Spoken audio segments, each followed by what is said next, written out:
Vamos chamar agora novamente. Professora, com a Rússia ocupando cerca de 20% do território ucraniano, o que poderia significar esse acordo sem cessar-fogo que Donald Trump sugeriu hoje?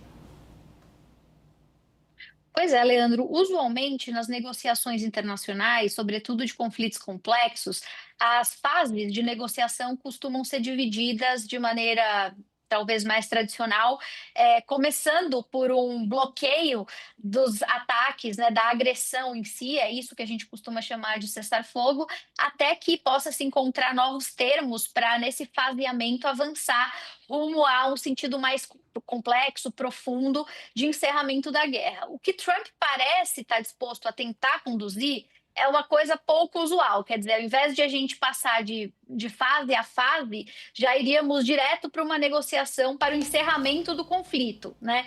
Isso não sei se vai funcionar, às vezes funciona, às vezes não funciona, mas o ponto todo é que, assim, em torno de um eventual encerramento da guerra, a gente tem dois pontos principais que precisam ser endereçados. A gente precisa lidar com a questão OTAN, então, se a Ucrânia vai ou não poder fazer parte da OTAN, porque as ambições e os anseios dos dois lados são diametralmente opostos.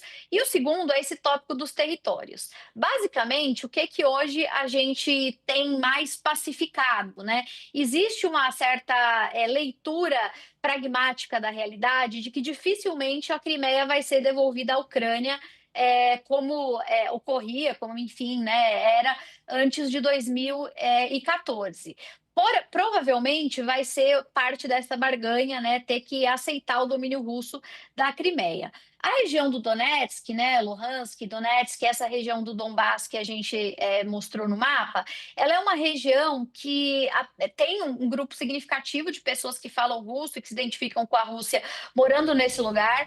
São regiões que quase integralmente estão ocupadas atualmente pela Rússia e que talvez possam gerar algum tipo de barganha no sentido de que eles possam abrir mão de outras cidades mais ao sul, ali, mais descendo em direção à própria Crimeia, que nesse momento tem tropas em ação, mas que não estão em domínio russo. Então, é bastante provável que os termos de Putin tenham sido algo nessa direção. Ele vai pleitear a Crimeia e vai pleitear a região de Luhansk e Donetsk, que já estão dominadas pelos russos, enquanto os ucranianos até hoje não aceitaram de nenhuma maneira cessão territorial.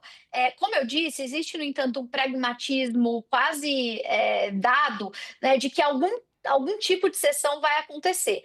A questão é qual é a proporção e quais vão ser os desenhos dessas fronteiras. Porque, veja, essas regiões, tanto da Crimeia quanto dessa porção mais ao leste da fronteira, elas são regiões estratégicas. Em alguns casos, elas têm ali um peso histórico, identitário, como eu falava, né? Então, tem raízes que remontam à União Soviética, ao período até anterior a esse, czarista, da formação, né, da própria identidade russa e tudo mais, mas não é só isso. Existem regiões aí que são importantes do ponto de vista energético, do ponto de vista da produção de alimentos. Existem regiões aí que são centrais no escoamento de mercadorias. A Crimeia, inclusive, tem um peso nesse sentido, né? De acesso ao mar e do transporte de navios que passa por essa porção do mundo. Então, existem várias dimensões, inclusive estratégicas, né? Não podemos esquecer que a famosa base de Sevastopol está nessa região também ali da Crimeia. Então, tem muitas coisas em jogo e que provavelmente não vão, no final das contas, representar apenas uma seção de percentual do território. Tem a ver com quantos por cento do território a Ucrânia eventualmente perde, mas o que vem nesses territórios, né? Quais são os insumos, quais são os assets que existem nesses territórios que vão dar mais capacidade competitiva e vantagens econômicas, inclusive, para a Rússia, além, eventualmente, claro, dessa barganha política, né? O presidente Putin está muito preocupado nesse momento de voltar para casa com